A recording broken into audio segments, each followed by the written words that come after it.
I do talk to myself all of the time, but today I'm happy to be talking to you and using these slides to help with my thought process. And I've taken some of the screen grabs from that document that I've shared with you in the text chat.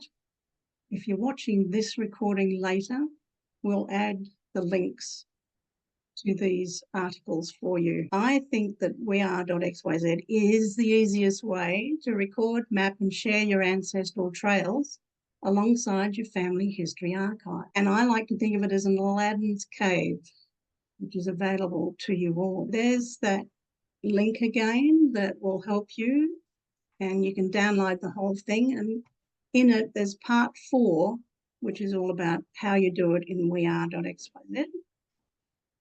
But it occurred to me, for some people will be thinking, oh my goodness, where do I start? And what is an ancestral trail? Why would I want to follow in someone's footsteps, or at least share with my family where our ancestors trod? And what landmarks am I going to include? When Simon was demonstrating the story of his great-grandparents, Martha and Edward, he housed that within a theme, looking for how they might have met. For me, I then thought, well, what do I need to do to plan the itinerary, and which elements in WeAre am I going to use? So that's the premise for setting up these little slides. So then you select your places and your landmarks. And I'm pleased to say that Simon selected one of the best places in the world, which is in Wales, of course, my home base. And the next thing that you'll want to do is collect images and maps. And Simon showed us how he used Google Maps. I've got one of these to share as well. And then you can define your itinerary by creating a Google map using destinations. I'm sure you've done that for yourself. If not, it's a very easy process. Wouldn't you agree, Simon? Just nod your head. In this case, I've done it as if we were walking. And the whole journey, if we didn't stop and look in on the Haverfordwest Priory, the Castle Hotel, the castle, the church, and Fountain Row, then the whole journey would be under an hour in walking distance. But of course, we're going to go in and have a look at these landmarks. So the next thing to do is to plan the ancestral trail narrative. What story are you going to tell? It needs to include something about the geography, where are we located? What's the historical significance of these landmarks and places of our ancestors? What are the key features? What are the family connections? Why is it important to us? And maybe even include links to sites and other articles. So what you're doing here is you're defining your writing formula. And it's a very simple one, I think. So in WeAre, what you'll need to do first is select your family or your individual and then create an article, which is this fellow up here. This is a copy of the menu that you see when you're in WeAre. And here I've just created a blank article. And if you haven't been into WeAre for a while, we should introduce you to Jean Poole, a friendly assistant who gives you instructions on how you add blocks and how you tag people and places in your articles. And the next thing for us to do in the article itself is to create that map row. So when Simon was showing us the map, you first would have selected that tool called the map row. When you're selecting something to go inside your article, you've got lots of choices. And the first one I've got here is the subtree that you also saw in Simon's demonstration. And here's a copy of mine for my Welsh ancestors. I don't have all photos, so I've made a few. So what you've added here is a subtree block. And that puts people into the picture as who's involved here. Then you add your map row, and this is an example of mine, where I'm taking people on a little journey around Haverfordwest, which is a town in Pembrokeshire. This is the place where my ancestors came from. So what you're doing then is adding the pins for each of the locations that you've indicated on your itinerary onto the map. And it's a very simple process to do that, because the map will take you anywhere in the world and we'll find anything in real time. Then what do? We add a bit of a text block for the itinerary itself. And so I've just broken mine down into 6 little pieces. You might have many more, or you might just have one. You add your itinerary in a text block inside the program. And then you add a text with an image block. And you will have seen several of those in Simon's presentation.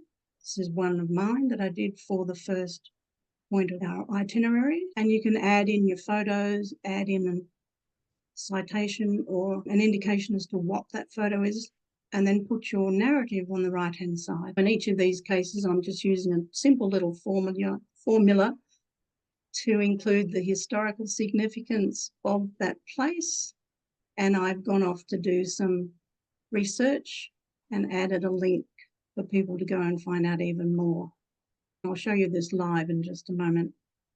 And you keep going like that. You add in as many of these segments as you like.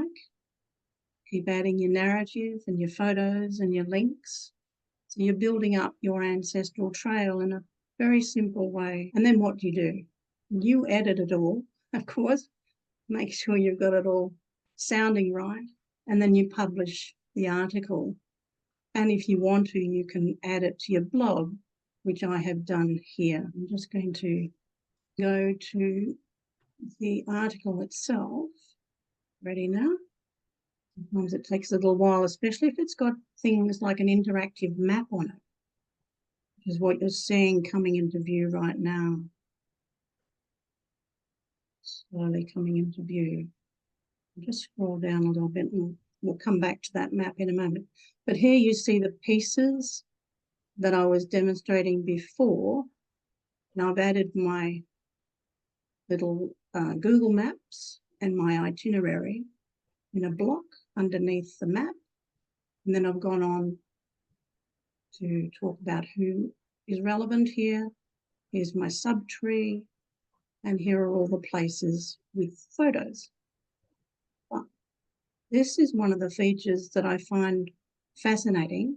When you go to this link, and I'll pop the link in when I've finished speaking, you can click into that map. And I hope you don't get too seasick here, but we're going to fly by. I don't have the benefit of a drone. I don't have a friend like Kevin.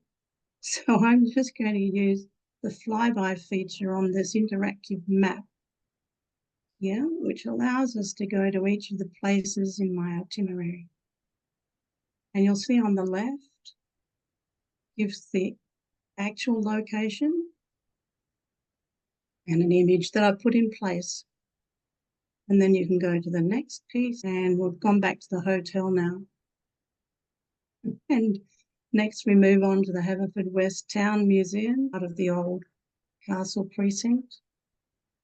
Then on to St. Mary's Church in Haverfordwest, which is where my great-grandparents were married and their children were baptised.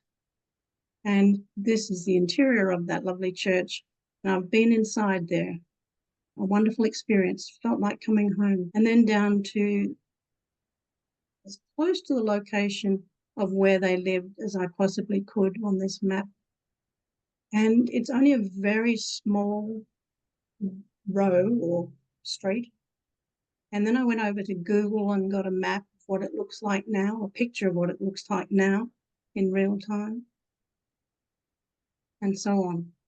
So once you've had a look at all that, you can simply close the flyby down here and then read my story. And towards the end, I'll just gently scroll through so you can see that it's quite a long story with links and images, but it's a bit like an ancestral trail. I'm just not able to do it with a drone. And then towards the bottom, I found that I could use this wonderful book that I have in my possession in my library to find out even more about that location. So I do advocate that if you're focusing in on one town, that you find a book about it. You'll find it very useful.